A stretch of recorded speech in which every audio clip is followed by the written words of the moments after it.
जय हिंद। आज आपके लिए इस वीडियो में railway group D exam previous years questions बताने जा रहे हैं। तो railway group D exam previous years question जो है प्यारे बच्चों, टॉप क्वेश्चंस रहेगा। टॉप क्वेश्चंस, और टॉप क्वेश्चंस कितना रहेगा? तो 20 रहेगा, यानी 20 क्वेश्चन रहेगा। ये पिछले साल पूछे हुए जो क्वेश्चन है GK and GS, GK and GS का क्वेश्चन है। तो इसे ध्यानपूर्वक से देखिए। ये आपके एग्ज़ाम में इसी तरह का क्वेश्चन पूछा जा सकता है या सेम क्वेश्चन आ सकता है। नंबर 1 में देखिए क्या बोल रहा है। तो नंबर 1 में है कि निम्नलिखित में कौन सा उसके दर्पण के प्रतिबिंब के समान होता है। निम्नलिखित में कौन सा उसके दर्पण के प्रतिबिंब के समान होता है? इसका ऑप्शन ए होगा। क्या होगा प्यारे बच्चों? ऑप्शन ए होगा।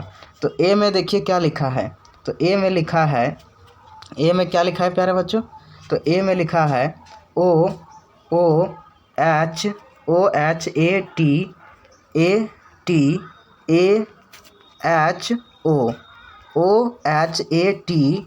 OHATAHO। अगला प्रश्न देखिए क्या है 2 नंबर का। 2 नंबर में है स्टोरेज जो बिजली बंद होने के बाद डाटा स्टोर करता या रखता है को कहते हैं। स्टोरेज जो बिजली बंद होने के बाद डाटा स्टोर करता या रखता है उसे क्या कहते हैं प्यारे बच्चों? तो उसे कहते हैं गैर वोलाटाइल स्टोर, गैर वोलाटाइल स्टोरेज, गैर वोलाटाइल स्टोरेज, यानी इसका आंसर क्या होगा? ऑप्शन बी होगा। तीसरा प्रश्न क्या है?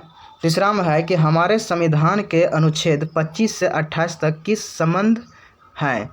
हमारे संविधान के अनुच्छेद 25 से 28 तक किस संबंध हैं, यानी किससे संबंध रखता है? तो इसका ऑप्शन क्या हो जाएगा बताइए? ऑप्शन इसका डी होगा। क्या होगा? Option D. डी में क्या है? धर्म की स्वतंत्रता, धर्म की स्वतंत्रता, ऑप्शन डी होगा। अगला प्रश्न है, चौथा प्रश्न क्या है कि निम्नलिखित याचिकाओं में से किसका शाब्दिक अर्थ आदेश है? इसका शाब्दिक अर्थ आदेश है। तो इसका आंसर क्या होगा प्यारे बच्चों? तो इसका आंसर यानी 4 का क्या होगा? सी होगा। 4 का आंसर क्या होगा?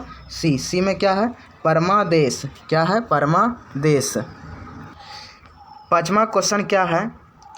5वां क्वेश्चन बोल रहा है कि निम्न गणमान्य व्यक्तियों में से किसकी नियुक्ति राष्ट्रपति द्वारा नहीं की जाती है? निम्न गणमान्य व्यक्तियों में से किसकी नियुक्ति राष्ट्रपति द्वारा नहीं की जाती है? तो 5 का क्या होगा? 5 का डी आंसर होगा प्यारे बच्चों। 5 का डी। डी में क्या है? भारत के प्रधानमंत्री। भारत के प्रधानमंत्री गणमान्य व्यक्तियों में से नियुक्ति जो करता है वह राष्ट्रपति द्वारा नहीं की जाती है, इसलिए 5 का क्या होगा? डी। डी में क्या है? भारत के प्रधानमंत्री। भारत के प्रधानमंत्री अभी कौन है? नरेंद्र मोदी। 6 नंबर क्वेश्चन क्या है कि राज्यसभा कितने सदस्यों से अधिक गठित नहीं होती है? तो राज्यसभा में कितने सदस्यों से अधिक गठित नहीं होती है? तो इसका आंसर क्या होगा प्यारे बच्चों? 6 का आंसर होगा ए। क्या होगा? ए। ए में क्या है? 250 सदस्यों से, 250 सदस्यों से राज्यसभा जो है अधिक गठित नहीं हो सकता है, यानी राज्यसभा में 250 सदस्यों से अधिक गठित नहीं होती है। 7वां क्वेश्चन क्या बोल रहा है? 7 नंबर में है निम्न राज्यों में किस राज्य का प्रतिनिधित्व लोकसभा में दूसरे स्थान 48 सीट पर है? निम्न राज्यों में किस राज्य का प्रतिनिधित्व लोकसभा में दूसरे स्थान पर 48 सीट पर है? तो क्या होगा 7 का आंसर? तो 7 का आंसर होगा डी। क्या होगा प्यारे बच्चों? डी। डी में क्या है? महाराष्ट्र। महाराष्ट्र राज्यों में राज्य का जो प्रतिनिधित्व लोकसभा में दूसरे स्थान पर 48 सीट पर है। कितने सीट पर? 48 सीट पर। 8 नंबर प्रश्न देखिए क्या बोल रहा है। 8 नंबर क्वेश्चन है कि किस राज्य के मुख्यमंत्री ने जून 2014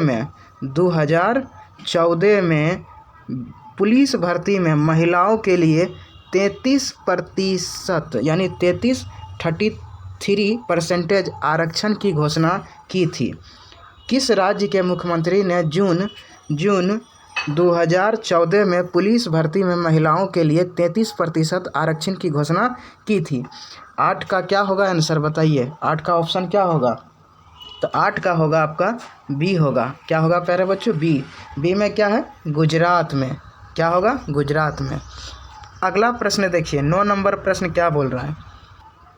9 नंबर प्रश्न बोल रहा है कि निम्नलिखित में किस भारतीय शहर में सड़क दुर्घटनाओं में अधिकतम लोगों की मृत्यु होती है? निम्नलिखित किस भारतीय शहर में, यानी भारत का वह कौन सा शहर है जो कि सड़क दुर्घटना में अधिकतम लोगों की मृत्यु होती है, अधिक लोगों की मृत्यु होती है? तो बताइए ऑप्शन क्या होगा? दिल्ली, मुंबई, कोलकाता, पटना। ए, बी, सी, डी। क्या होगा? 9 का क्या होगा? 9 का प्यारे बच्चों ए होगा। क्या होगा? ए में क्या है? दिल्ली। क्या है? दिल्ली में होता है। दिल्ली शहर में प्यारे बच्चों, दिल्ली शहर में सड़क दुर्घटना में अधिक लोगों की मृत्यु हो जाती है क्योंकि वहाँ पर बहुत ज़्यादा गाड़ी चलती हैं। हालांकि भारत के बहुत सारे शहर में, लेकिन सबसे अधिक दिल्ली में होता है। 10 नंबर क्वेश्चन है कि भारत का प्रधानमंत्री बनने के बाद श्री नरेंद्र मोदी ने निम्न देशों में से किसका दौरा सबसे पहले किया था? तो किसका दौरा सबसे पहले किया गया था प्यारे बच्चों? तो भूटान का किया था। ऑप्शन आपका क्या होगा? सी होगा। ऑप्शन क्या हो जाएगा प्यारे बच्चों? ऑप्शन सी होगा। यानी भारत का प्रधानमंत्री कौन था? भारत का प्रधानमंत्री जब श्री नरेंद्र मोदी बना था तो भूटान देशों में जाके सबसे पहले दौरा किया था, विदेश दौरा। 11 नंबर क्वेश्चन क्या है कि ध्वनि प्रदूषण स्तर की इकाई है? ध्वनि प्रदूषण स्तर की इकाई है। 11 का ऑप्शन क्या होगा? 11 का ऑप्शन आपका बी होगा। क्या होगा प्यारे बच्चों? B, decibel. क्या है बी में? डेसीबल। 12 नंबर क्वेश्चन है। 12 नंबर में बोल रहा है कि सिंधु घाटी सभ्यता का स्थल लोथल कहाँ स्थित है? सिंधु घाटी सभ्यता का स्थल लोथल कहाँ स्थित है? कहाँ स्थित है? ए में क्या है? गुजरात। गुजरात में है। इसका आंसर क्या होगा? 12 का क्या होगा? ए में क्या है प्यारे बच्चों? गुजरात में। अगला प्रश्न है 13 नंबर के। 13 नंबर में है कि निम्न में से कौन सा वैदिक साहित्य नहीं है? निम्न में से कौन सा वैदिक साहित्य नहीं है? तो ऑप्शन होगा डी में क्या है? जातक। डी में क्या है प्यारे बच्चों? जातक।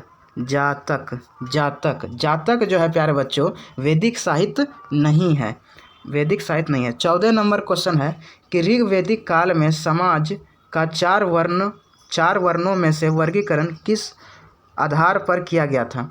ऋग्वैदिक काल में समाज का 4 वर्णों में वर्गीकरण किस आधार पर किया गया था? किस आधार पर किया गया था प्यारे बच्चों? तो 14 का क्या होगा आंसर? तो डी होगा। डी में क्या है? जन्म के आधार पर किया गया था, जन्म से। तो ऋग्वैदिक काल में समाज का 4 वर्णों में वर्गीकरण जन्म के आधार पर किया गया था। किसके आधार पर? तो जन्म के आधार पर किया गया था। अगला प्रश्न है 15 नंबर क्वेश्चन है अंकुतरा निकाय और महावस्तु किसके उदाहरण है? अंकुतरा निकाय और महावस्तु किसके उदाहरण है? तो इसका 15 का क्या हो जाएगा प्यारे बच्चों? तो बी होगा। 15 का बी में क्या है? बौद्ध साहित्य। 16 नंबर क्वेश्चन है कि भारत का नेपोलियन किसे कहते हैं? भारत का नेपोलियन किसे कहते हैं? तो भारत का नेपोलियन किसे कहते हैं प्यारे बच्चों? समुद्रगुप्त को कहते हैं। ऑप्शन डी होगा। क्या होगा? Option D. 17 नंबर क्वेश्चन क्या है कि मोहम्मद खिलजी पर विजय के उपलक्ष्य में विजय स्तंभ का निर्माण किसने कराया था? मोहम्मद खिलजी पर विजय के उपलक्ष्य में विजय स्तंभ का निर्माण किसने कराया था?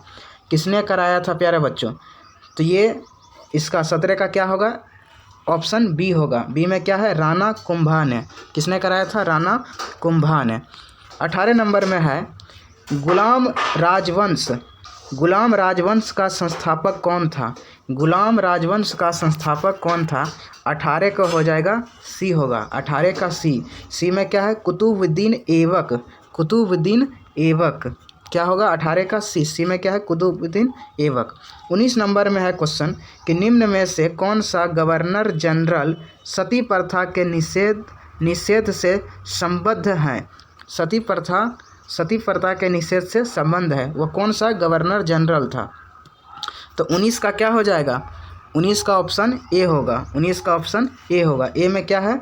Lord William वेंटिकन। Lord William वेंटिकन। 20 number question क्या है? 20 नंबर क्वेश्चन बोल रहा है कि 1942 ईस्वी में भारत छोड़ो आंदोलन शुरू करते समय महात्मा गांधी ने निम्न में से कौन सा नारा दिया था? 1942 ईस्वी में भारत छोड़ो आंदोलन शुरू करते समय महात्मा गांधी ने निम्न में से कौन सा नारा दिया था? तो कौन सा नारा दिया था प्यारे बच्चों? तो ऑप्शन क्या होगा इसमें से? ऑप्शन ए होगा। क्या होगा? Option A. ऑप्शन ए में है करो या मरो। करो या मरो। करो या मरो। करो या मरो का नारा किसने दिया था? तो महात्मा गांधी ने दिया था। कब दिया था? तो 1942 ईस्वी में दिया था। भारत छोड़ो आंदोलन के समय महात्मा गांधी ने करो या मरो का नारा दिया था और ये 1942 ईस्वी में दिया था। तो इस प्रकार से आपको 20 क्वेश्चंस बता दिए प्यारे बच्चों। तो इस वीडियो को देखने के लिए धन्यवाद।